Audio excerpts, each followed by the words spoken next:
내일 저녁 예배를 시작할 것입니다. 속으로 이렇게 따라하시든가 가정에서는 같이 소리를 내셔도 괜찮습니다. 함께 신앙 고백하시겠습니다. 전능하사 천지를 만드신 하나님 아버지를 내가 믿사오며 그 외아들 우리 주 예수 그리스도를 믿사오니 이는 성령으로 잉태하사 동정녀 마리아에게 나시고 본디오 빌라도에게 고난을 받으사 십자가에 못 박혀 죽으시고 장사한 지 사흘 만에 죽은 자 가운데서 다시 살아나시며 하늘에 오르사 전능하신 하나님 우편에 앉아 계시다가 저리로서 산자와 죽은 자를 심판하러 오시리라. 성령을 믿사오며 거룩한 공회와 성도가 서로 교통하는 것과 죄를 사하여 주시는 것과 몸이 다시 사는 것과 영원히 사는 것을 믿사옵나이다. 아멘. 아니, 여기 현재 시청 중이 각 부서마다 인원이 따로 통계가 되는 건가요? 전체지. 그럼 지금 6명 시청하는 애에서 몇 명 시청하는 애가 보면서 말하려고 그랬습니다. 6명이라기보단 6가정일 수 있고요. 여하튼 지금 시청하고 있는데, 역시 실시간 동영상으로 예배 드리는 분들, 아니면 그냥 동영상으로 예배 드리는 분들에게 다시 한번 또 부탁드리는데, 지금 이 예배 드리는 시간에는 우리 교회에서 하는 것처럼 그렇게 정성스러운 마음으로 그렇게 예배하길 바랍니다. 오늘 예배 순서 잠깐 말씀드리면, 바로 김옥래 권사님 나오셔서 기도할 것입니다. 그리고 그 다음에 성경 봉독을 할 것이고, 그래도 찬송하면서 기도는 조금 해야 될 것 같으죠. 그 약한 나를 강하게 그거 부르고 난 다음에 그 부르는 2번 부르는 동안에 3번 부르죠. 뭐 항상 하는 것처럼 3번 부르는 동안에 우리 나라를 위해서 기도해 주셔야 됩니다. 정말 기도 많이 해야 되는데, 정말 제가 아주 생각만 하면 심장이 터져나갈 것 같습니다. 진짜 얼마나 마음이 아픈지. 우리나라와 민족을 위해서 우리 기도해 주시고, 우리 한국교회를 위해서 기도해 주시고, 또 우리 임마누엘 교회와 우리 성도님들 또 삶을 위해서도 기도해 주시기만 합니다. 그리고 한국교회가 세워져야, 어느 목사님 표현대로 그 말이 맞아요. 저는 그냥 세계교회라고 이렇게 했는데, 우리 한국교회가 잘 세워져야 세계교회가 세워질 수 있습니다. 왜냐하면 선교에 우리나라가 제일 열정적이기 때문입니다. 인구 비율, 나라 크기 비율로 치면 우리나라가 제일 열정적이에요. 그러한데 그 열정적인 것 중에 우리 대한민국이 복음주의라고 해야 되나요? 순수하게 구원의 역사에 관심을 갖는 그런 복음주의가 세계에서 가장 강력한 나라가 우리나라입니다. 그렇기 때문에 우리나라가 지금 이 코로나 사태로 인하여 지금 굉장히 몰려 있는데, 교회 탓인가요? 정부 탓인가요? 상황으로 보면 저는 누구 탓인지 모릅니다. 그러나 전체를 볼 때는 우리 한국교회가 하나님을 버렸다는 그로 인한 벌이라고는 생각하지만, 현 상황으로 볼 때는 저는 그렇게 생각하지는 않습니다. 진심입니다. 저는 그렇게는 생각하지 않아요. 그러나 모든 것이 아파요. 우리가 하나님을 버린 대가라는 생각에선 제가 자유로울 수 없어서 말입니다. 그리고 우리가 공공의 질서와 유익을 위해서 힘쓰는 것에 둔감한 것, 계속 둔감한 것도 마음이 아파서 그건 할 말은 없지만, 여하튼 우리 한국교회가 세워져야 세계 선교가 세워질 수 있고 복음주의가 쓰러지지 않을 수 있습니다. 책임감을 가지고 기도해 주셔야만 합니다. 그래서 제가 또 너무 많이 신경 쓰고 너무 많이 그러면 꼭 신체 부분에 제가 굉장히 아파오는 것이 있어요. 지금 아주 막 혓바늘도 돋고 막 굉장히 여러 가지 제 몸도 불편하고 많이 그러합니다. 그러하나 다행스럽게 하나님께서 저에게 기도할 수 있는 힘을 주셔서 여하튼 혼자 있을 때도 잘 기도하게 해주신 것 감사하고, 어제 밤부터만 좀 제가 헤맸습니다. 그래하고 우리 함께 이렇게 기도해 주시고요. 이 약한 나를 강하게 3번 할 동안 그렇게 기도하고, 그 다음에 세 번 끝나고 난 다음에 우리 김옥래 권사님 기도해 주시고 그 다음에 성경 봉독한 다음에 이제 말씀을 전하도록 하겠습니다. 말씀을 전하는 중에 신문 기사 하나는 먼저 좀 보고 우리 한국의 상황이 어떠한지에 관한 세계적 관점은 또 어떠한지 우리 함께 또 살펴보면서 우리 오늘 말씀 우리 한국교회를 생각하면서 아픈 마음으로 말씀을 들을 수 있게 되기를 바랍니다. 자, 우리 약한 나를 강하게 우리 함께 이렇게 기도하겠습니다. 우리 함께 기도합니다. 우리 3번 할 동안 기도하겠습니다. 하나님 아버지 도와주시옵소서. 하나님 아버지 도와주시옵소서. 하나님 아버지 가난한 날 부하게 눈먼 날 볼 수 있게 주 내게 행하셨네. 호산나 호산나 죽임 당한 어린 양 호산나 호산나 예수 다시 사셨네. 내가 건너야 할 강 거기서 내 죄 씻겼네. 이제 주의 사랑이 나를 향해 흐르네. 아멘. 호산나 호산나 죽임 당한 어린 양 호산나 호산나 예수 다시 사셨네. 깊은 강에서 주가 나를 일으키셨도다.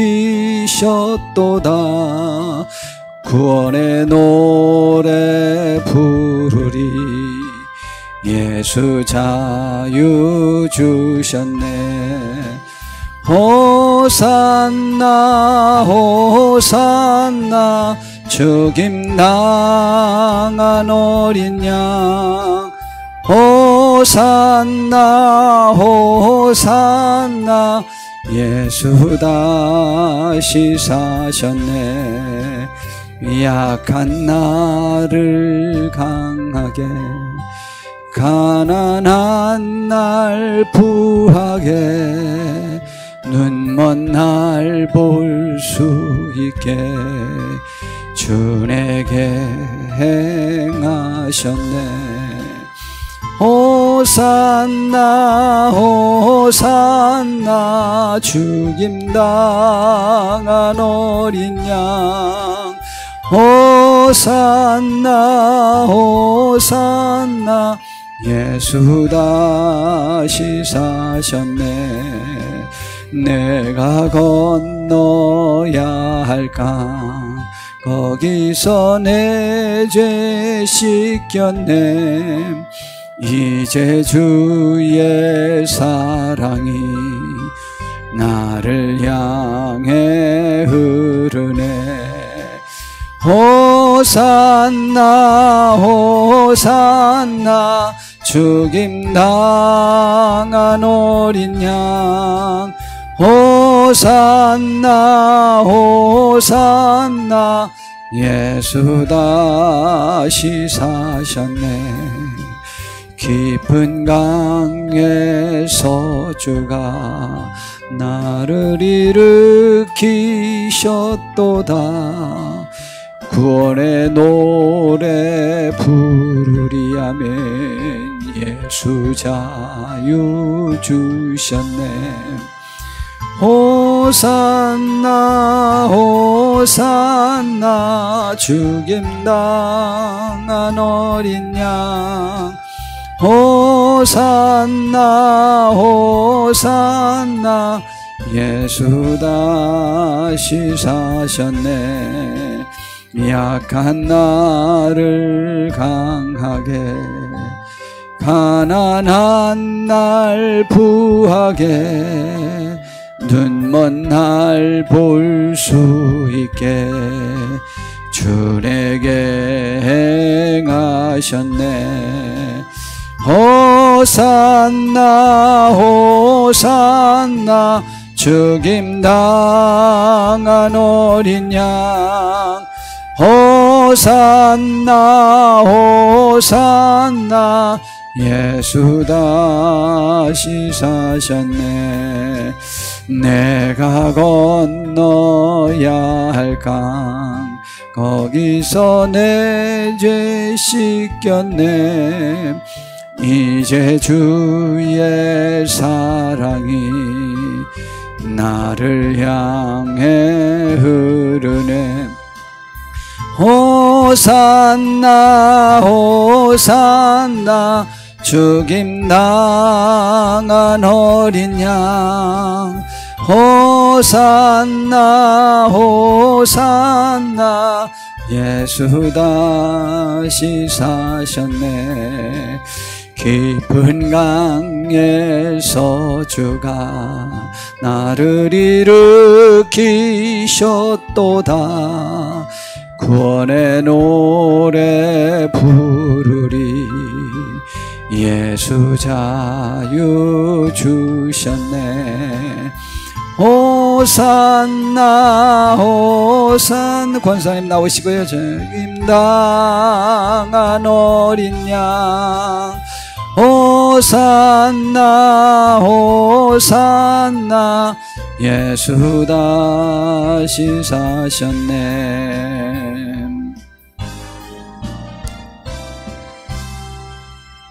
김옥래 권사님 기도해 주시고 우리 함께 기도합니다. 기도하겠습니다.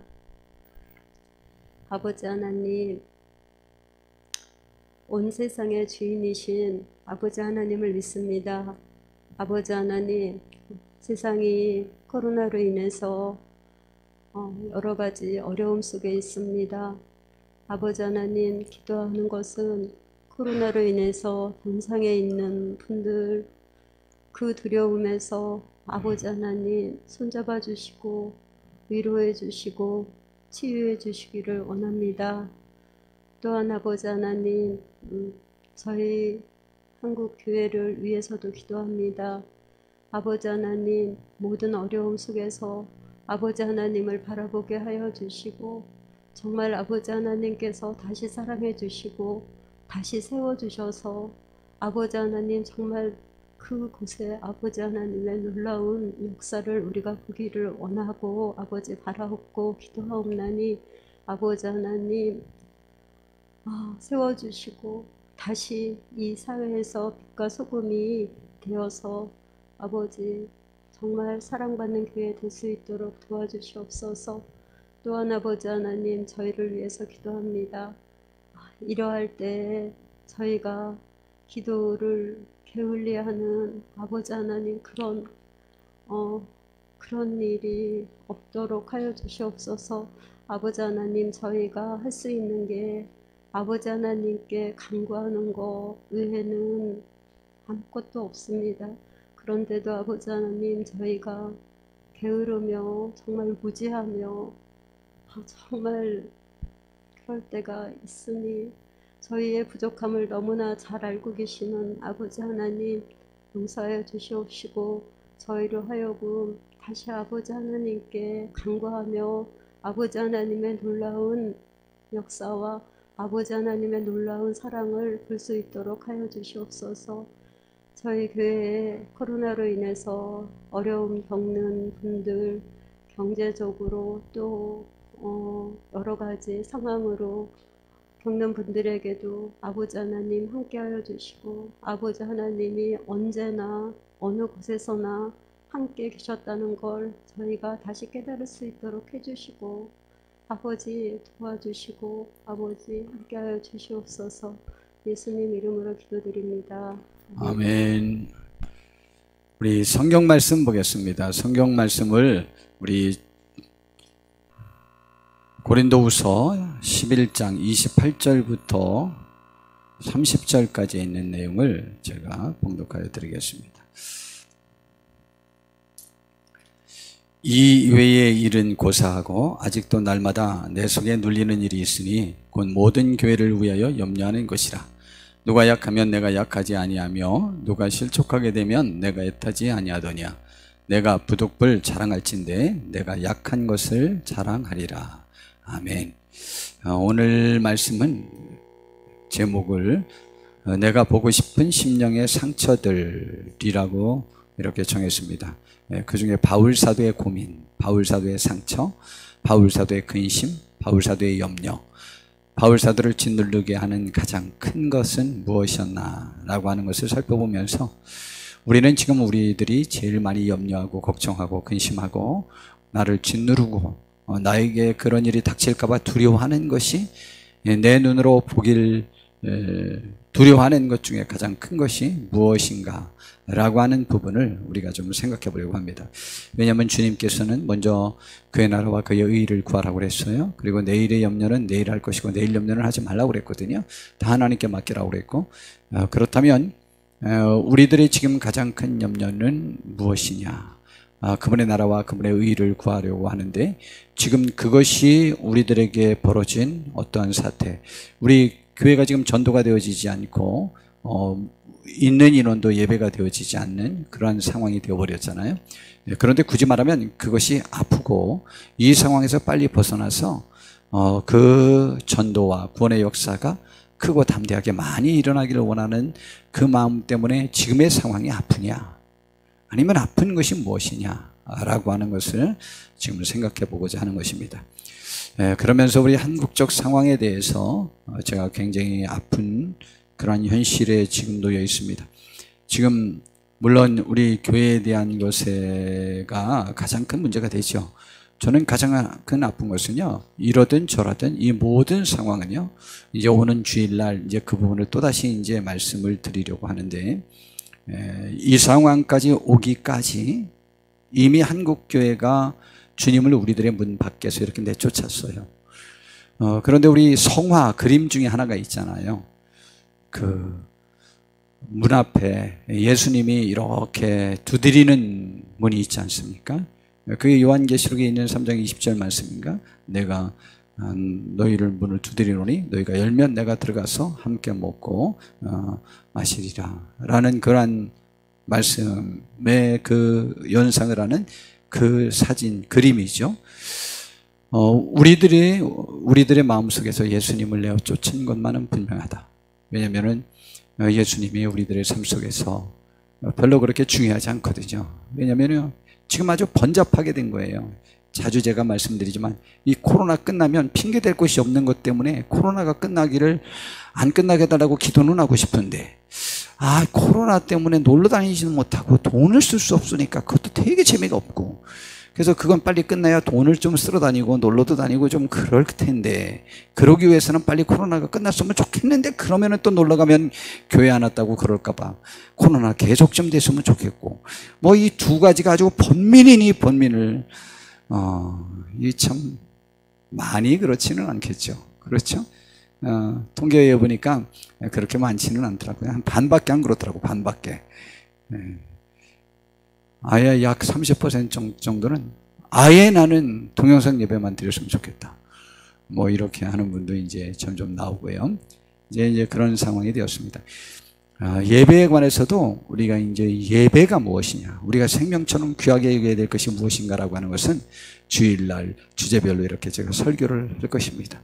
예배냐, 뭐가 우리가 생명처럼 귀하게 여겨야 될 것이 무엇이냐라고 하는 부분을 우리 생각해 보도록 하겠습니다.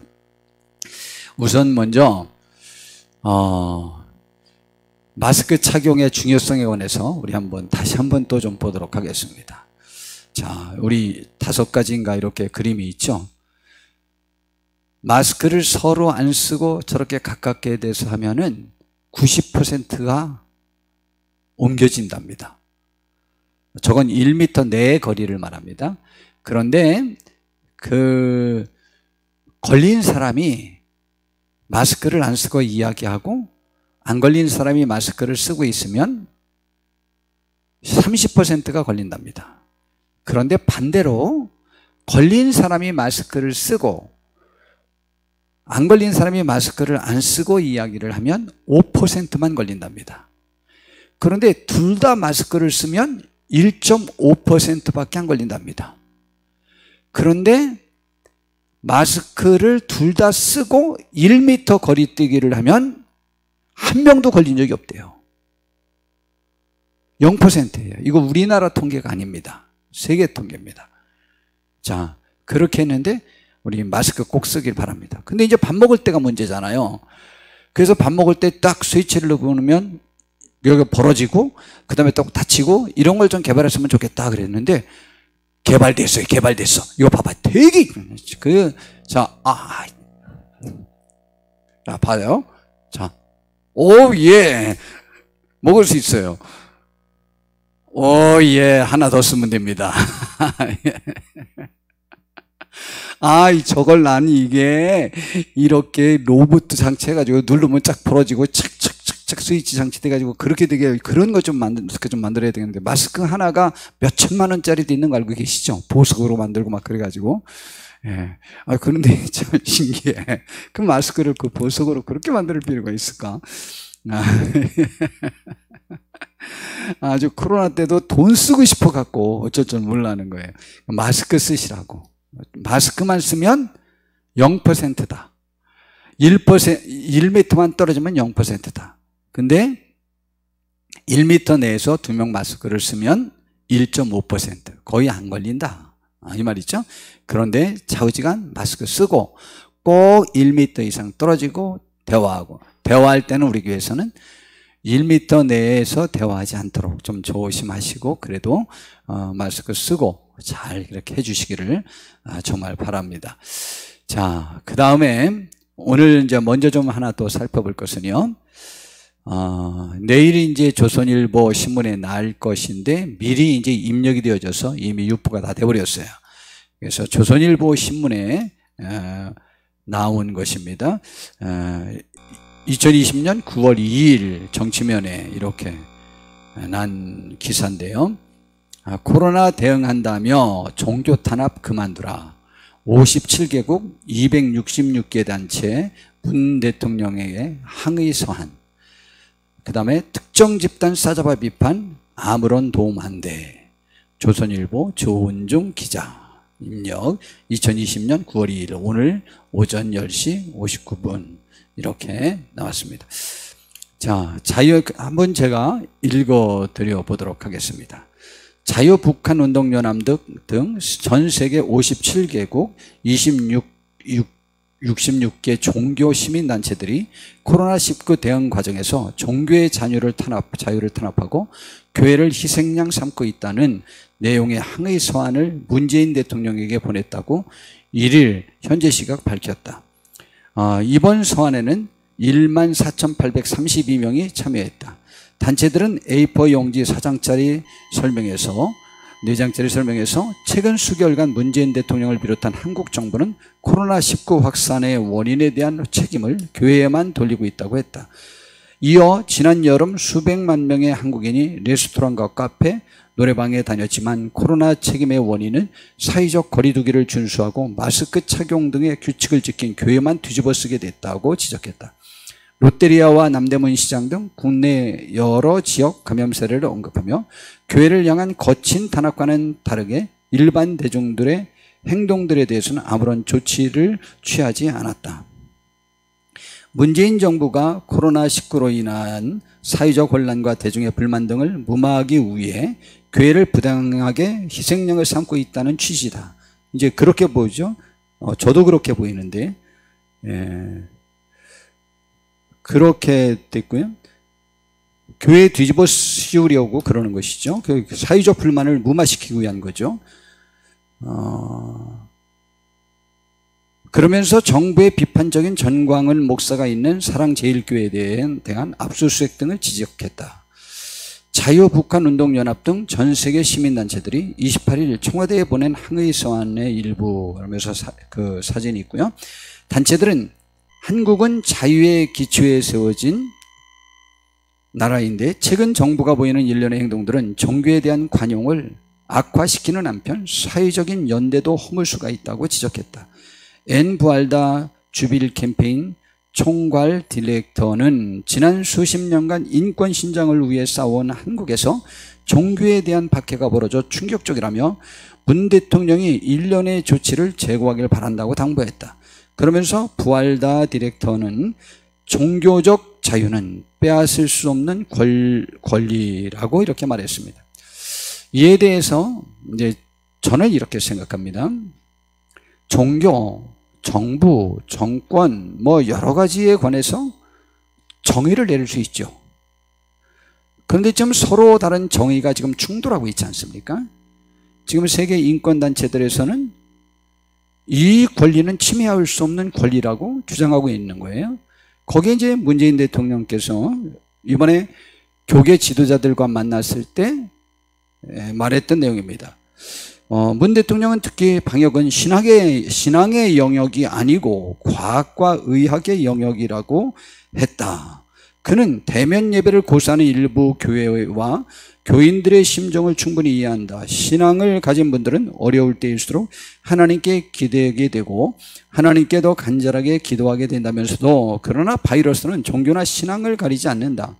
예배나 기도가 마음의 평화를 줄 수는 있지만 바이러스로부터 지켜주지는 못한다고 강조했다. 이건 방역은 신앙의 영역이 아니고 과학과 의학의 영역이라고 말했습니다. 제 생각입니다. 그러면 교회보다 지하철과 다른 것이 훨씬 더 근접한 거리에서 더 밀접하게 그들이 활동하고 있습니다. 그러므로 과학과 의학의 영역이라고 하는 부분을 공평하게 적용하려면 교회에 그렇게 말하면 안 되죠. 교회에 12,000명이 들어가는 곳에 20명이 떨어져서 예배하여야 될 절대적인 이유가 있나요? 물론 대한민국의 1000만 당에 약 70%가 저녁 예배 때 20명 이상 예배 드릴 수 있는 예배 인원이 없는 교회들이 대부분이에요. 그래서 그런 교회는 다행일 수 있지만은 이건 우리 교회가 큰 교회가 아니라고 해서 그냥 넘어갈 수 있는 상황이 아닙니다. 이건 똑같은 잣대로 적용하는 것은 무리가 있는 것이죠. 저는 그렇게 생각하고요. 그 다음에 이어 이번에 의사들의 파업에 관해서 또 역시 한 말입니다. 인용해 보면 이렇게 말했습니다. 문재인 대통령께서 의사들이 의료 현장을 돌아오는데 그 이상 어떤 조건이 필요한지 이해하기 어렵다며 의사가 있어야 할 곳은 환자의 곁이다 라고 이렇게 덧붙였다라고 했습니다. 제가 물어보겠습니다. 그러면 옛날에 노동자들이 그렇게 많이 파업할 때 그 노동자들에게 노동자들이 있어야 될 곳은 생산 현장이라고 말하여야 되지 않나요? 나를 지지하는 편에 그 연합단체는 언제나 지지하고 언제나 편들어주면서 지금 의사들에게 이런 말을 한다는 것, 이거는 모순 아니에요? 앞에 말고 뒤에 말이 다르잖아요. 정말 모순입니다. 제가 보기엔 이건 있을 수가 없는 말이에요. 정말 이해가 안 된다. 의사들이 왜 지금 어떤 조건을 갖고 환자 옆으로 안 가냐? 의사들이 있어야 될 곳은 당연히 환자 옆이다. 그렇다면 앞으로 파업하면 다 그 말을 해야죠. 안 하잖아요. 왜냐하면 그들은 절대적으로 지지하잖아요. 그들의 조건을 들어주기로 법안을 조성하기로 그렇게까지 하면서 당선됐잖아요. 그리하면 안 되죠. 어떻게 생각하십니까? 그 다음에 이거보다 더 무서운 것이 있습니다. 이번에 머니투데이라고 하는 김태형 이코노미스트 임녀 이렇게 하는데 그 양반의 기사인가 봐요. K방역 무너뜨리고 한국 경제 위험에 빠뜨린 세력들. 뭐요? 그게 사랑제일교회고 우리 광복절 집회자들이라고요? 그렇게 말하면 안 되죠. 왜냐면은요, 이번에 사랑제일교회와 광복절 집회 때 있었던 그 바이러스가 이태원 때 발생된 그 바이러스래요. 그 병종. 그러면 이태원이라고 해야죠. 그럼 사랑제일교회에서 발생한 거예요? 다른 데서 어디서 걸려서 온 거 아니에요? 이렇게 언론도 아부하는 식으로 그렇게 전체해서는 안 됩니다. 그런데 언론과 정부보다 교회 내에서가 더 비판이 강해요. 그것이 마음이 아파요. 여러분, 내 가족이 이런 어려움에 겪으면 내가 잘했다 말은 할 수 없지만 내가 대놓고 욕하진 않잖아요. 내가 잘못했다, 우리 가정이 잘못했다고는 하지만은 아파해야 되잖아요. 지금 아파하지 않잖아요. 미워하지.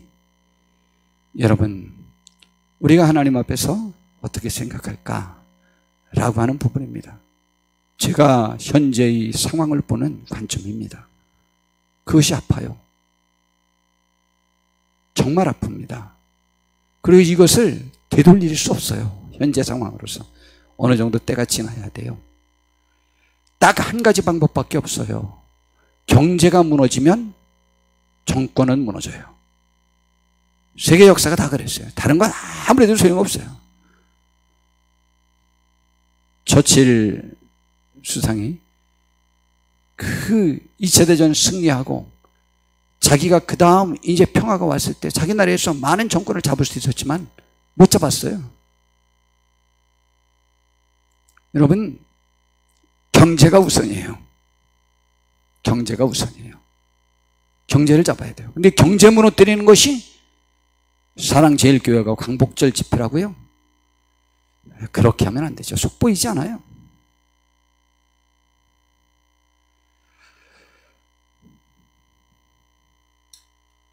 우리 하나님 앞에서 우리 자신들을 돌아볼 수 있게 되길 바라고요. 그러나 이런 것 그랬다고 백날 비난해봐야 소용도 없어요. 되지도 않아요. 그러나 우리는 알아야 되겠다는 것이죠. 여하튼 우리 하나님 앞에서 우리 한국교회를 아파할 수 있는 우리가 되기를 진심으로 바랍니다. 제가 보고 싶은 마음의 상처들이에요. 우리 성도님들은 지금 뭐가 아프죠? 아까 마스크 얘기했는데 저는 이미 2달 전에 말씀드렸듯이 이번 추석 뭐 이상 되면 설날도 어느 곳도 가지 않을 계획이에요. 물론 저 가도 제가 마스크를 벗진 않지만 지금 어느 집에 가도 저는 마스크 벗지 않아요. 남이 그렇게 답답하고 싫어하고 우리 가족들만 있어도 제가 마스크를 벗지 않아요. 일단 누가 걸릴지 모르지 않아요.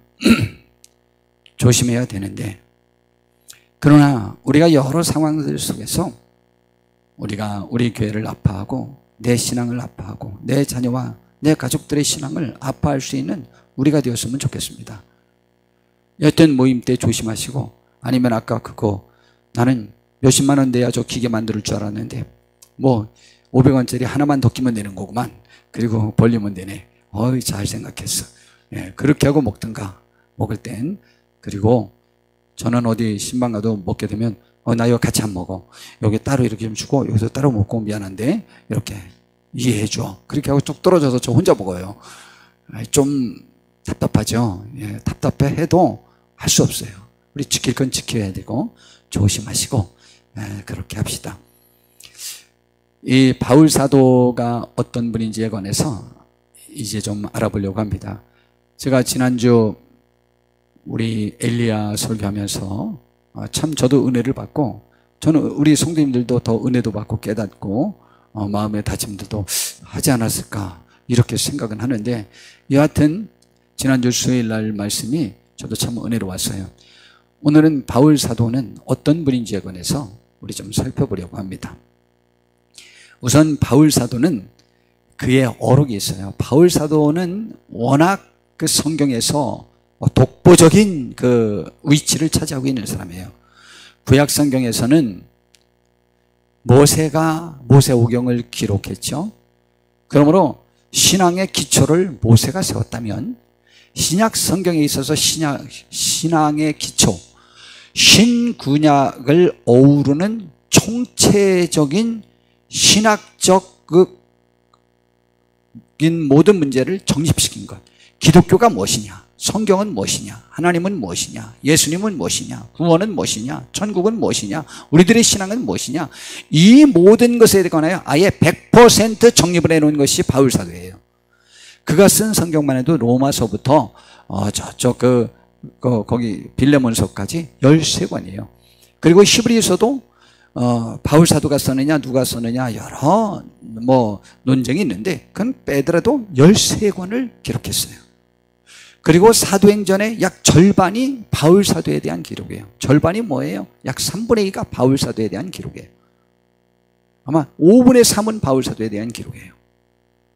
그만큼 사도행전이 바울사도의 행전이다. 바울행전이다. 혹은 베드로행전 조금 바울행전이에요. 그 다음에는 사도들 전체 행전이라기보다는 바울행전이에요. 바울행전.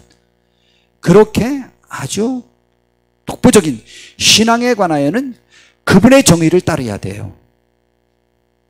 그래서 제가 우리 교회에서 어떤 신앙의 정의를 내리면 웬만하면 틀린다라고 제가 말씀드렸잖아요. 그래서 좌우지간 교회에서는 신앙의 정의를 너무 내리지 말고 예, 아니요, 옳다, 아니다 그것만 말하라는 주님의 말씀이 맞는 것 같아요. 왜냐하면 그 정의를 내리는 그 근본적인 목적이 성경 전체에서 추구하는 그 목적을 추구하기 위한 방편에서 말하는 경우가 그리 많지 않다는 얘기예요. 제가 볼 때는.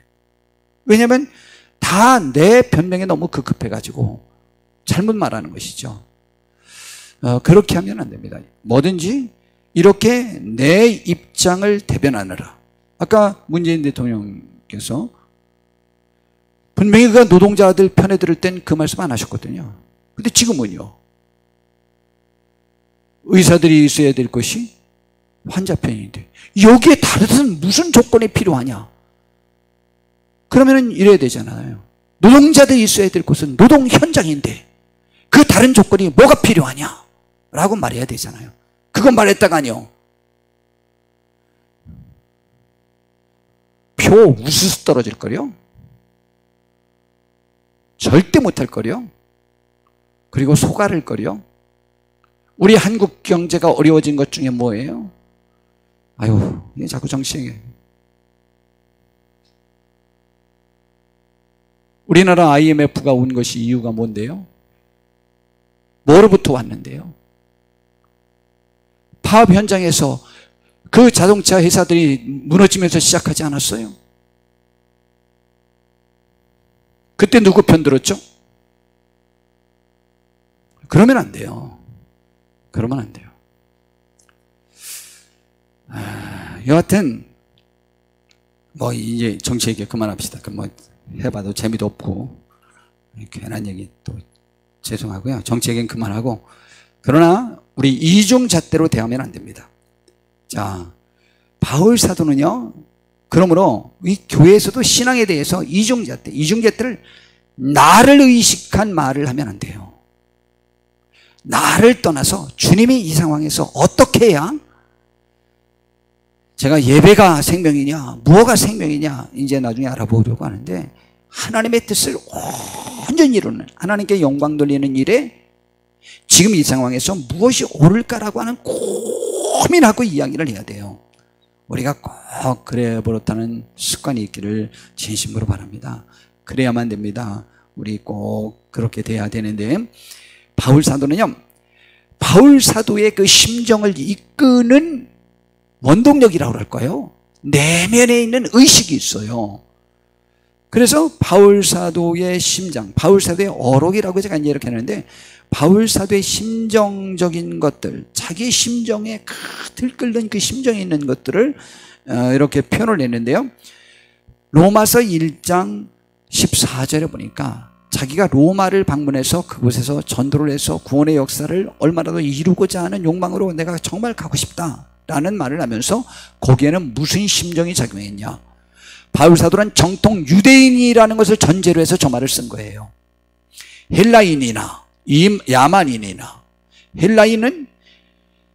헬라인도 구원 밖에 있는 사람이에요. 이방인이니까. 그러나 헬라인은 이방인 중에 전 세계에서 제일 지혜롭다고 하는 나라예요.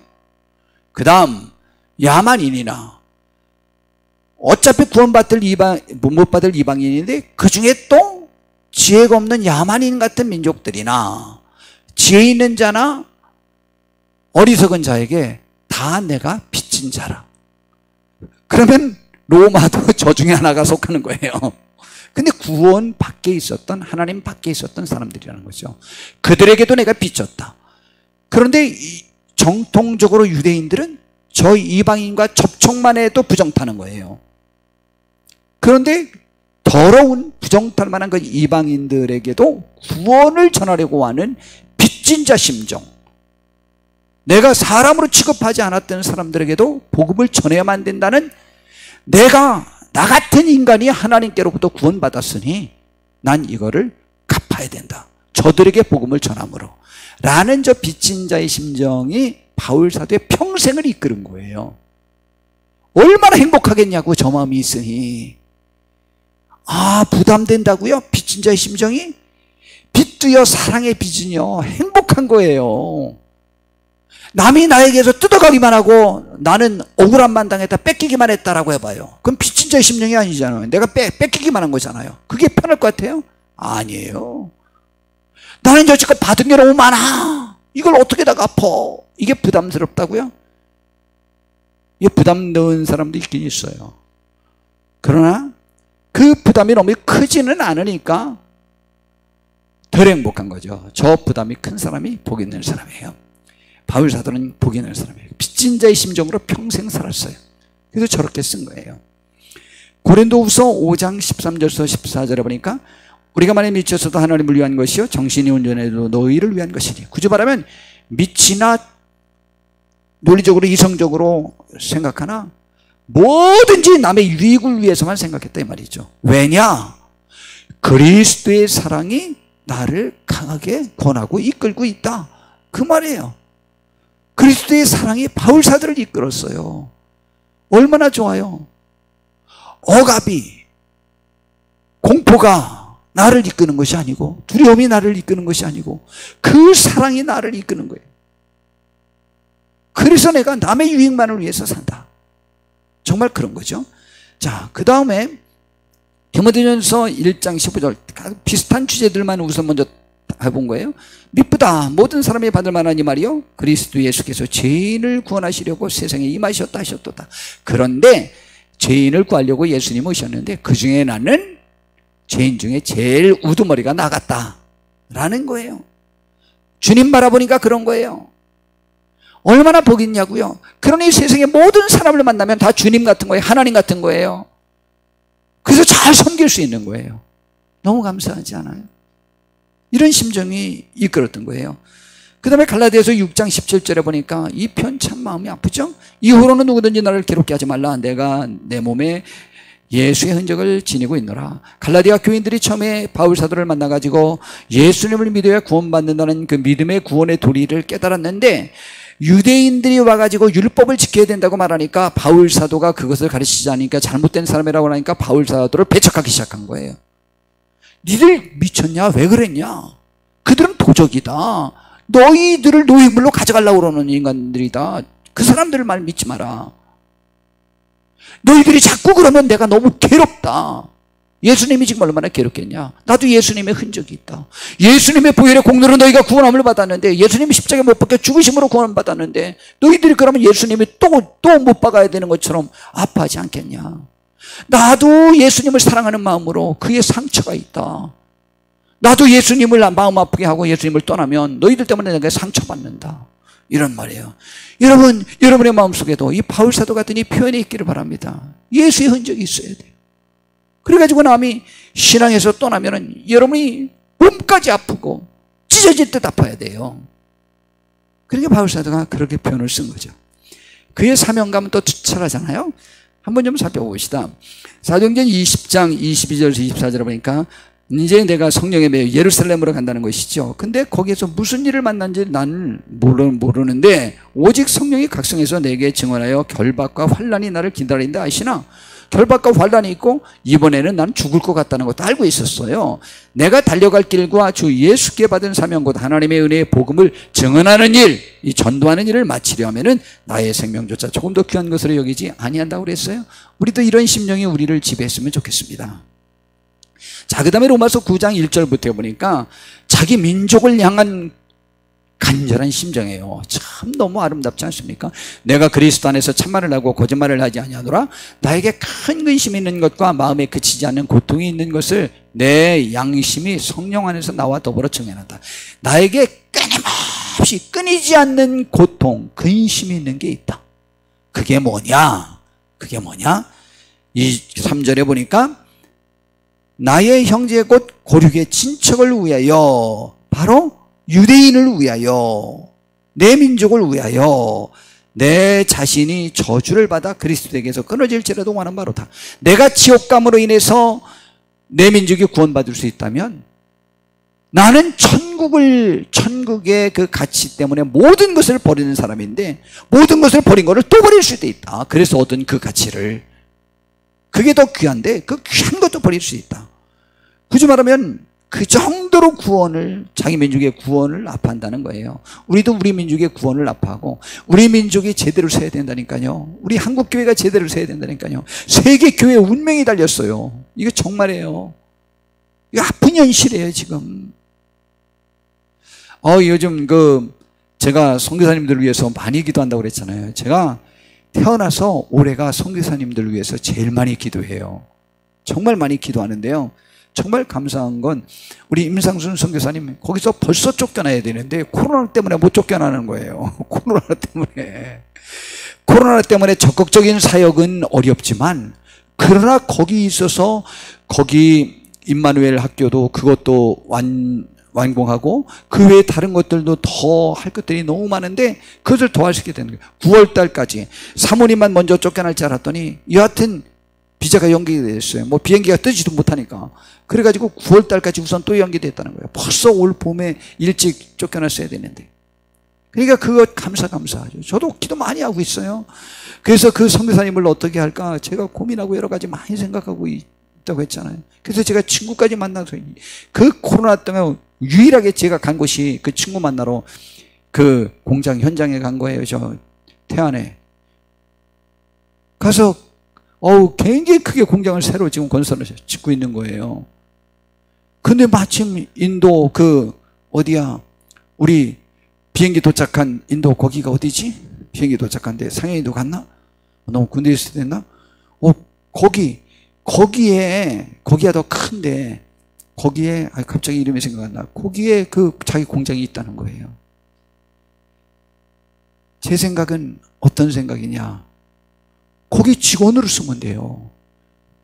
선교사님 현지어 잘하죠, 영어 잘하죠, 또 다른 나라 말 잘하죠, 수단이 있죠, 머리 좋죠. 못하는 게 없어요. 기계 혼자 다 고치고 다 해요. 차도.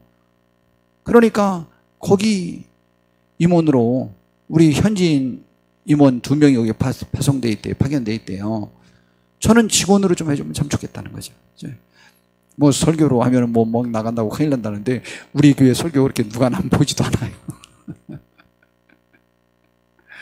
그리고 더더군다나 이 저녁 예배 거는 아무도 안 봐요. 제가 그 페이스북에 올린 것만 봐요. 자, 그런데요, 여하튼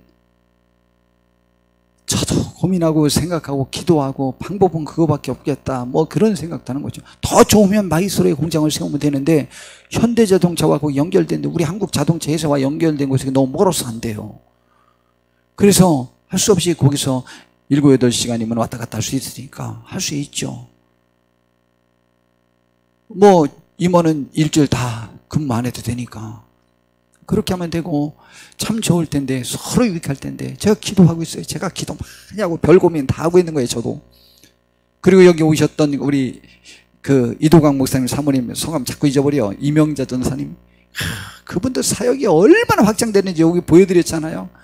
기도 제가 열심히 해드리고 있잖아요. 우리 김혜정 선교사님도 페이스북에서 거기서 예배드리는 현장을 보내는데 내가 또 감격을 받았어요. 와, 우리 열심히 기도하고 있어요. 세계 우리 선교사님들을 위해서도 기도하고. 우리 기도합시다. 우리 한국교회가 서야 돼요. 우리 교회도 쓰고 한국교회도 쓰고. 우리 교회도 쓰는 거 얼마나 좋은지 몰라요. 여기 임상순 선교사님이 그랬잖아요. 그 선교비가 많이 끊겨서 고민하고 왔는데 본인은 남들에 가서 이런 상황을 절대 얘기하지 않는 선교 원칙을 세웠다는 거예요. 그런데 입만 이렇게 왔는데 여기서 왜 그들에게 그렇게 자매결혼하는 것을 결정해서 더 많은 선교비, 거기서 10만 원인가 15만 원 끊겼는데 여기서는 50만 원씩 보내준다. 너무 고맙다고. 그냥 기도만 했지 누구한테 사정 이야기도 안 했다는 거예요. 참 그분이요, 선교 독특한 의식을 가지고 잘 추진하는 분입니다. 선교비 보내주지 않는 교회 원망 한 번 안 하고, 한국교회 원망 한 번 안 하고, 뭐 한국교회에서 도와야지, 큰 교회에서 도와야지, 평생에 그런 말씀 한 말씀 안 하신 분이요. 그냥 무조건 기도로만. 멋있지 않아요? 왠지 오늘 멋있잖아요. 의의 사역도 감당하는 건 멋있잖아요. 그러니까 더 기도해드리고 그렇게 하는 거예요. 여하튼 우리 함께 이렇게 돕기를 바라고요. 여하튼 바울사도 속에 그러한 마음이 있었어요. 우리들에도 이런 마음이 있었으면 좋겠어요. 이 민족을 향해서 내 사랑, 내 조국, 내 민족. 그런데 우선 우리는 또 뭐 해야 되는지 알아요? 내 사랑, 내 교회, 내 사랑 한국교회여야 돼요. 사랑이어야 돼요. 사랑은요, 사랑의 대상자는요, 고민거리예요. 고민거리가 사랑의 대상이에요. 고민이 되는 게 사랑의 대상이에요. 고민도 하고 짐도 되고 그러면서 그것이 내 사랑이에요. 사랑은 그래서 버릴 수 없잖아요.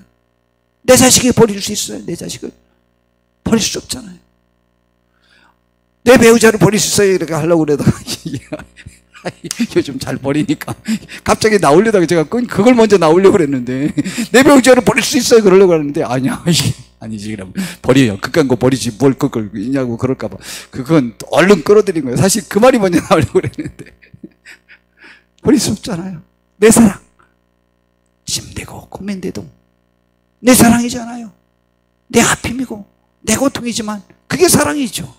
감사하잖아요. 우리 교회에 대해서 그렇게 좀 했으면 좋겠습니다. 그리고 또 이런 말씀을 했죠.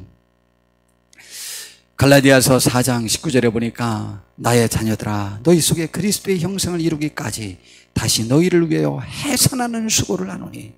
갈라디아 교인들이 그랬는데요, 다시 그 신앙을 회복하려면요 처음부터 다시 시작해야 된다는 거예요. 어쩌면 처음보다 더 힘들어요. 다시 시작하는 게 더 힘들어요. 해산의 수고, 애 낳는 게 얼마나 힘들어요. 그렇게 수고를 한다 이 말이에요. 제일 힘든 고생을이라도 내가 다시 하겠다. 같은 말이 또 있죠. 골로새서 1장 22절에 보니까 나는 이제 너희를 위하여 받는 괴로움을 기뻐하고 그리스도의 남은 고난이 뭐예요? 세상을 구원하기 위해 다시 십자가 지는 일이 누군가가 있어야 되는 거예요. 남은 고난을 그의 몸된 교회를 위하여 내 육체 내가 채우려고 하노라. 바울사도가 다 채웠어요. 예수님보다 더 고난 받았어요. 예수님의 고난과 이 바울사도의 고난과 비교하면은, 실제적으로 세상에 있을 때의 고난으로 비교하면은 비교할 수 없어요. 그러나 주님은 하나님이셨잖아요. 하나님의 보좌를 버리고 왔어요. 바울사도는 어떤 분이었냐? 그 사람은 이런 사람입니다. 정통 유대인이에요. 베냐민 지파에 속했고, 그리고 그는요 바리새파에 속했어요. 그 중에 율법학자 중에 제일 유명한 가말리엘의 1등 수제자였어요. 열심으로는 그를 따를 수가 없어서 그 젊은이들 중에 제일 미래가 촉망받던 사람이었어요. 그런데다가 그는 또 어떤 사람이냐? 로마 시민권을 가지고 있었던 사람이에요. 그때 로마 시민권을 갖는 데는 몇 가지 조건이 있는데, 천생적으로 나면서부터 로마 시민권인 사람, 그리고 큰 공을 세운 사람, 그리고 돈을 주고 산 사람이에요. 근데 그 아버지는 로마의 도시 다소라고 하는 곳의 상인이에요. 돈 주고 시민권을 샀다고 생각하고 있어요. 권력이 좋아요? 돈이 좋아요? 이번에 보니까 팔고 청와대 참모해라. 그랬더니 집 안 팔고 참모 그만뒀는데요. 그래서 남들이 다 말하는데 돈이 권력보다는 낫다. 근데 그렇게 해서 얻을 수 있는 돈이 얼마인지 알아요? 약 3억 원에서 10억 원 얻어요. 그러면 3억 원보다는 3억 원이 권력보다는 돈이 낫다는 거예요. 뭐 여기 대통령 임기 동안에 내가 열심히 일해봐야 1억 원이나 벌겠어? 그러니 차라리 돈이 낫지 라고 그만뒀다는 것이죠. 여러분, 그렇게 부자였어요. 내놓을 것이 없는 사람이었어요. 그런데 그가 이렇게 하고 있어요. 참 좋잖아요. 바울 사도의 수고와 절제, 고린도전서 8장 13절에 보니까 그러므로 만일 음식이 내 형제를 실족하게 한다면 나는 영원히 고기를 먹지 아니하여 내 형제를 실족하지 않게 하리라. 야, 고기 안 먹기 얼마나 힘들어. 우리 빨리 끝나면 또 삼겹살 구워 먹고 싶잖아요. 그런데 만약 그것이 전도에 방해가 된다면 먹지 않겠다. 만약 그걸 먹어서 코로나 확진자가 나올 것 같다면 안 먹어야죠. 그렇지 않겠어요? 우리가 그런 자세가 필요한 거죠. 그 다음에 고린도전서 9장 16절에 보니까 내가 복음을 전할지라도 자랑할 것이 없으면 내가 부득불할 일임이라. 만일 복음을 전하지 아니하면 내게 화가 있을 것이라는 인식을 갖고 그런 복음을 전했어요. 상은커녕 상도 바랬지만은 복음을 전하지 않으면 나에게 화가 있을 것이다. 왜냐하면 나의 임무이기 때문에 임무를 감당하지 않으면 안 된다고 생각했던 거죠. 우리도 그런 사람이 되면 좋겠어요. 그 다음에 고린도전서 9장 27절에 보니까 그 모든 것들을 이루기 위해서 어떻게 하느냐, 내가 내 몸을 복종하게 하면 내가 남에게 전판 후에 자신이 도리어 버림을 당할까 두려워한다고 그랬어요. 예, 이런 사람이에요. 그리고 고린도전서 10장 33절에 보니까 나와 같이 모든 일에 모든 사람을 기쁘게 하여 자신의 유익을 구하지 아니하고 많은 사람의 유익을 구하여 그들로 구원을 받게 하라. 이게 목적이에요. 하나님께 영광 구원이에요. 하나님께 영광 첫 번째가 구원이에요. 이제 몇 주 후에 제가 말씀을 드리려고는 했지만 예배가 제일의 목적이 아니에요. 예배를 통해서 구원의 역사가 일어나는 거예요. 구원의 역사가 예배를 통해서 안 일어나면 그 예배를 돌아봐야 되고, 그 예배를 폐지하는 것이 구원의 역사가 났다면 폐지해야 되는 거죠. 구원의 역사가 더 목적이에요. 하나님의 나라가 이 땅에 이루어지는 것이 하나님의 뜻 아니에요. 하나님의 나라는요, 하나님을 아는 지식이 충만해지고 그분 앞에 무릎을 꿇어야 되는데 예배를 통해서 그 일이 안 일어나면 다른 방법을 취해야죠. 예배를 위해서 예수님 오신 게 아니에요. 구원을 위해서 오신 거예요. 구원의 모든 초점이 맞춰져야 돼요. 구원에 방해가 된다면 여러 부분을 달리 생각해야 돼요. 방법론적인 것은 여러 가지를 생각해 봐야 되는 것이죠. 자, 그 다음에 바울 사도의 부름에 대한 세 가지 기록이 있다고 그랬죠. 하나는 사도행전 9장에 처음에 부름을 받을 때였죠. 사울아 사울아 네가 왜 나를 박해하느냐 그랬더니 주여 누구시옵니까?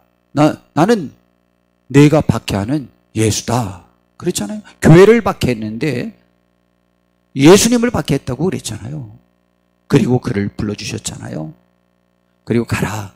그러면서 이제 아나니아에게 그에게 어떤 일을 할 것인지에 관해서 말해줬잖아요. 자, 두 번째는 바울 사도가요, 사도행전 22장에 그가 예루살렘에 갔다가 거기 가면 잡혀서 이제 죽을 것을 알고 간대죠. 거기서 잡혔을 때 그 천부장이 그 막 너를 죽이려고 쫓아오는 저 군중들에게 할 말이 있으면 해봐라. 네가 로마 시민이라고 하니까 하고 말할 시간을 줬어요. 그때 그가 말할 때도 9장에 있는 내용과 똑같이 얘기를 했어요. 근데 26장에 보니까 26장에 이제 바울 사도가 잡혀가지고 아그리빠 왕하고 베스도 총독이 둘이 만났는데 둘이 고민이 생겼어요. 아무리 그래도 그렇지 이 바울이 지금 로마 황제에게 재판을 받겠다고 그러는데 황제에게 제수를 보내면서까지 제목도 정하지 않고 보내는 것은 무리하다. 이건 황제에 대한 결례다. 그러니 좀 제목 좀 한번 찾아보십시다 우리. 그러냐? 그럼 나도 바울사도 궁금했으니까 새로 부임한 베스도 총독에게 한번 좀 내가 그 사람 소식을 내가 다 들었다. 한번 데려나와 봐라. 그래서 얘기 들었어요. 그때 바울사도는 이런 말을 합니다. 그때 주님이 이런 말을 했대요. 사울아 사울아 내가 어찌하여 나를 박해하느냐. 앞에 두 말에는 이 말만 나와 있는데 같이 가지채를 뒷발질하기가 내게 고생이었다는 말도 했다는 거죠. 저는 저 말에 굉장히 매번 민감하게 반응하잖아요. 왜냐하면 바울 사도가요, 예수님을 믿는 그 신앙인들을 잡아 죽이려고 가장 앞장서는 일을 했죠. 그 최초의 박해자 아니에요? 제일 극성스럽게 했던 사람이었는데 그때 마음의 번민이 있었다는 거예요.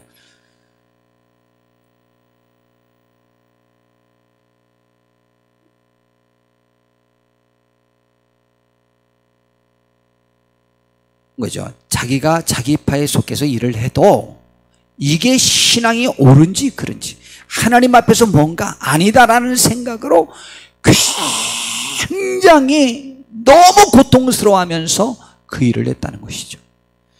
여러분, 양심이 살아있는 사람을 하나님이 사용하십니다. 바울 사도는 그런 사람이었어요. 자, 그 다음에 바울 사도의 깊은 근심입니다.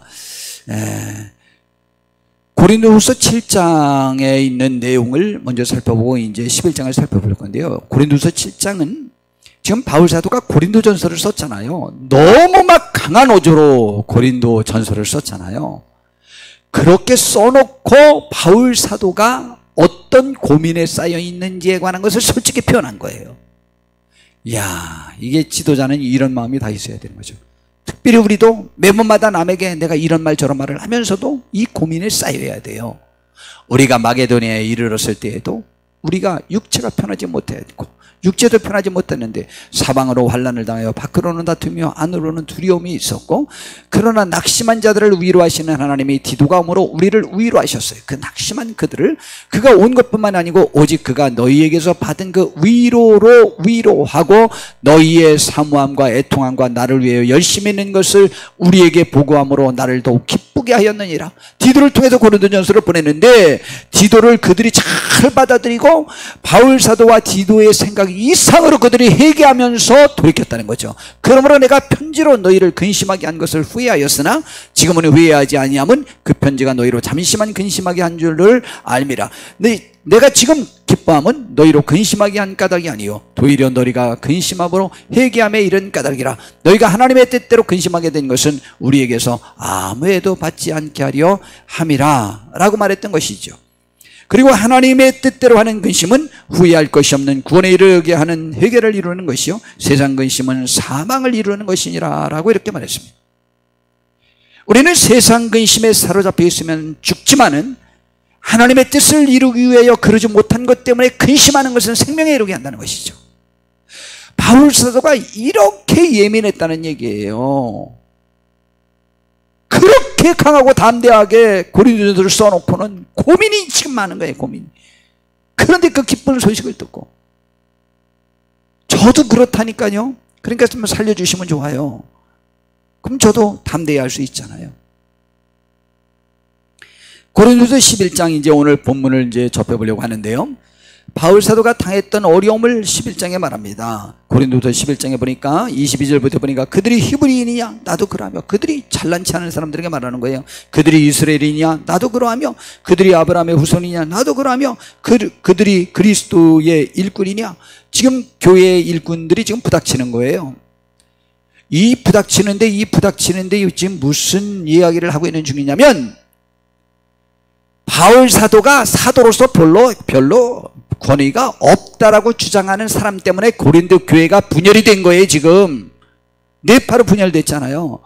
아볼로파, 베드로파, 바울파, 이꼴저꼴 다 실어서 예수파. 바울 사도가 너무 속상한 거예요. 그들이 육체를 자랑하는 사람들 때문에 그렇게 된 거라고 그랬잖아요. 굳이 말하면 자기를 지지하는 사람들을 그게 훌륭하다는 것을 지지함으로 인해 자기가 대단한 사람인 것처럼 하는, 세력화하는 사람들로 인해서 교회가 분열된 거예요.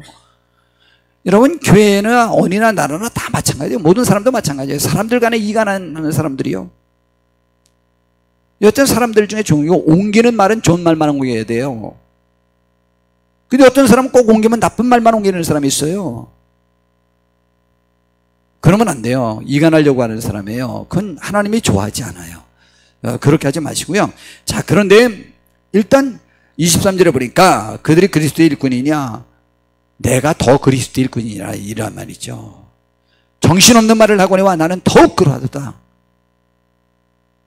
내가 수고를 넘치도록 하고 옥에 갇히기도 더 많이 하고 매도 수없이 맞고 여러 번 죽을 뻔하였으니 유다인들에게 40에서 하나가만 매를 5번 맞았으며 3번 태장으로 맞고 1번 돌로 맞고 3번 파산하고 일주일을 깊은 바다에서 지냈으며 여러 번 여행하면서 강의 위험과 강도의 위험과 동족의 위험과 이방인의 위험과 신의 위험과 광해의 위험과 바다의 위험과 거짓 정죄 중에 위험을 당하고 또 수고하고 애쓰고 여러 번 자지 못하고 줄이고며 목마르고 여러 번 굶고 춥고 헐벗었노라. 바울 사도의 고난이 역대급의 역대급. 바울 사도보다 더 고난받은 사람이 없어요. 더더군다나 고린도후서는요 다른 뒤에 쓰여진 성경들에 비하여 훨씬 일찍 쓰여진 거예요. 고린도전서가 성경 중에 그 데살로니가전서와 함께 아주 일찍 쓰여진 성경들이에요. 그래 그 후에 바로 쓰여진 거기 때문에 그 중반 좀 넘어서 쓰여진 거예요. 그 위에도 얼마나 고난을 많이 받았는데요. 그런데 이것은 고난이라고 하지 못할 만큼 이 일은 고사하고 이거보다 더 심한 것이 있다는 거예요. 아직도 날마다 내 속에 눌리는 일이 있으니 내가 그런 고난당한 것 때문에 눌리는 게 아니고 곧 모든 교회를 위하여 염려하는 것이라. 교회를 위해서 염려하는 게 바울 사도의 최고의 고난이라는 거예요. 그거에 너무 짓눌려 있다는 거예요. 자기가 매 맞고 죽을 고비에 넘기는 거 그건 아무것도 아니라는 거예요. 우리는 그게 더 심할 것 같은데 이게 더 심한 거예요.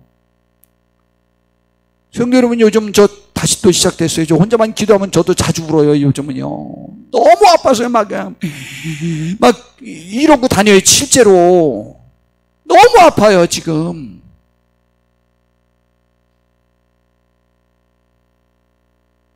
그때마다 위로받고 또 그러고 위로받고 또 그러고 또 아프고 계속 그래요. 바울 사도가 이런 표현을 해요. 누가 약하면 내가 약하지 아니하며. 이건 하나님의 표현이잖아요. 누가 실족하게 되면 내가 애타지 아니하더냐. 누가 넘어지면 내가 애타지 않겠냐.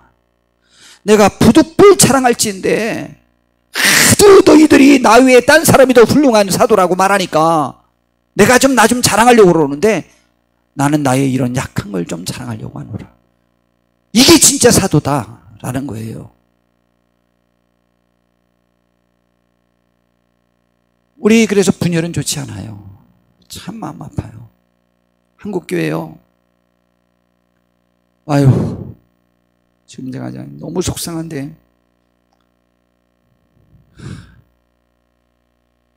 아유 대면 예배 드리는 분들이 더 용기 있는 분들이에요. 욕하지는 말아요. 그럼 대면 예배 안 드리는 사람은 하나님을 버린 사람이라고요? 그렇지 않아요. 교회들끼리 서로 욕하면 안 돼요. 하여튼 이 정부의 지침을 거부하고 현장 예배를 드린 교회들을 비난하는 막 언론들 발표하는 단체들이 있어요. 그 단체가 다 어떤 단체인지 알아요? 다 어딘지 알아요? 다 진보단체예요.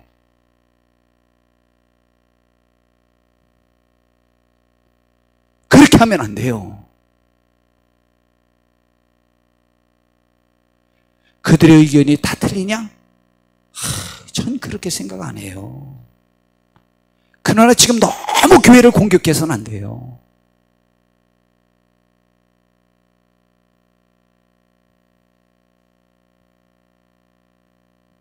그러면 방역을 위해서는 인권도 다 무시해도 돼요? 그 전에 인권에 관해서 제일 주장했던 데가 그만 얘기하셔도.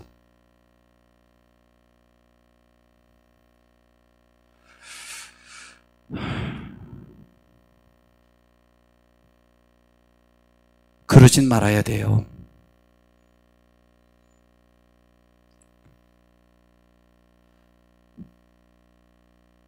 주 예수의 아버지, 영원히 찬송할 하나님이 내가 거짓말 아니하는 것을 아시느니라. 다메섹에서 아레다 왕의 고관이 나를 잡으려고 다메섹 성을 지켰으나 나는 광주리를 타고 들창문으로 성벽을 내려가 그 손에서 벗어났느니라. 좌우지간 예수님 믿는 사람 잡으러 간 그 다메섹 성에서부터 전도를 하기 시작해서 그때부터 박해를 받아서 죽이려고 하는 유대인들 때문에 광주리를 타고 성에서 간신히 벗어나서 도망쳤던 사람이 바울사도. 예수님 믿으면서부터, 믿기 전부터 양심의 가책이 있었고, 믿으면서부터 그 걸음을, 자기가 교회를 박해한 것을 얼마나 별로 박해하지도 않았어요. 직접 죽인 건 또 없어요. 그런데도 불구하고 자기는 그 죄송한 마음에 견딜 수가 없는 거예요. 그래서 평생 빚진 자의 심정으로 살면서 교회에 대한 근심이 그를 제일 짓누르잖아요. 자기 몸이 병에 걸렸다, 뭐 했다, 고쳐졌다, 이런 것을 기뻐한다는 소식이 없잖아요. 그런데 그 교회가 회개하고 돌이켰다, 자기를 또 인정해줬다, 그것 때문에 모든 것이 회복이 되잖아요. 여러분, 우리가 연약하여 잠시 넘어질 수 있고 떠날 수 있어요. 그러나요, 이렇게 말해도, 지금 어떤 분이, 우리 어떤 청년 집사님이 오랫동안 예배를 못 왔어요. 그래서 오늘 좀 왔다 그랬더니 뭐 주일 예배 한번 왔다 갔는데 가만히 보니까 중간에 한번 온 것 같기도 해. 그런데 보니까 헌금은 잔뜩 또 넣더라고요. 계좌이체가 됐어요. 야, 잘 모르지만 이번에 뭐 초월급을 탔든지 뭘 했든지 뭔가 들어왔으니까 뭔가가 했겠지? 감사하잖아요. 염려됐었어요. 왜 요즘 예배도 못 하나? 염려되고, 만나서 식사를 해야 되나? 당연히 식사를 하고 싶은데 이게 요즘은 식사를 못 해가지고 그랬었는데, 그러니까 제가 막 기쁨이 오잖아요. 돈 들어오니까 목사님 좋아한다고? 아니에요. 전 알아요. 물질이 있는 곳에 마음이 있다는 것. 여러분, 전 잘 알아요. 우리 다 아는 거예요. 주의전에 마음이 있고 하나님께 마음이 있다는 것을 표했잖아요. 그게 제가 얼마나 기쁜지 몰라요. 감사한지. 우리 하나님에 대한 근심이 우리를, 죄전에 대한 근심이, 이민족에 대한 근심이, 한국교회에 대한 근심이, 우리 임마누엘 성도님들에 대한 근심이 우리를 짓누르길 바랍니다. 그것 때문에 아파하고 울고 한번 기도해 봅시다. 하나님의 은혜가 우리들 속에 넘쳐서, 우리도 바울 부사도 좀 본받았으면 좋겠고, 그래도 좀 넘어져도 괜찮아요. 그래도 버리지 않으면 돼요. 주님 편에만 서 있으면 돼요. 때가 되면 반드시 쓰임받을 수 있을 거예요. 그러나 심정적으로 우리는 진심으로 주님을 사랑해야 돼요. 사도들처럼 못났고 기도도 못하고 떠나기도 하고 물뚱물뚱 막 그렇게 해도 상관이 없어요. 그러나 본심으로만 주님 편에 있으면 돼요. 그리고 언젠간 우리가 주님이 도와주시는 힘으로 역사되어지는 축복의 길을 정말 바랍니다. 오늘도 지금 이 동영상으로 예배 드리는 분들 제가 확인하고 끝내야 되겠어요. 지금 몇 분이나 보고 있나? 지금 전도사님이 저한테 다른 걸 보낸 거네. 예.